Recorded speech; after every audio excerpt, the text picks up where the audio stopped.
In this example, we are asked to write an equation that is perpendicular to this equation and passes through that point. As soon as see with the word perpendicular, we need to remember that we will not use the same slope that is given right here.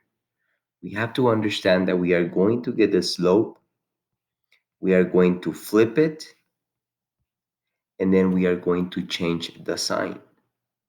Now let's just remember that -4/1 is the same as -4. That is the slope we will be using, and that's the first thing you have to understand, which slope you be using. We have a slope and we have a point given, so therefore we will use the point slope formula. The point slope formula.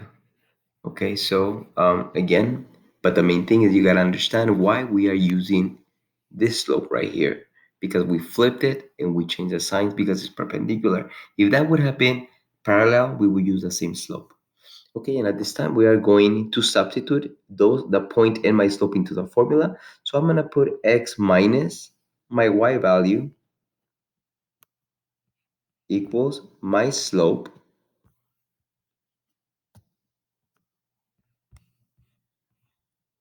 x minus my x1.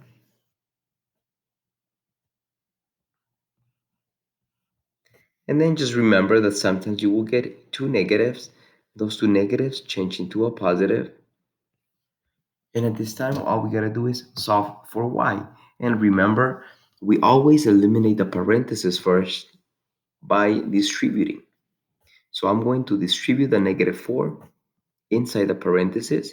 -4 times x is -4x. -4 times 3 is -12. These two will come down. And then my last step, remember, it's to eliminate this guy so that the y is by itself at the end. In order to eliminate that number, we have to do the inverse to both sides. This will cancel. The y is not by itself. -4x is going to come down.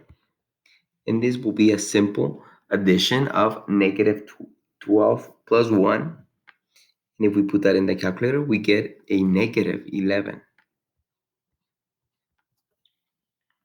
And ladies and gentlemen, this equation right here, it's an equation that is perpendicular to this one and passes through that point.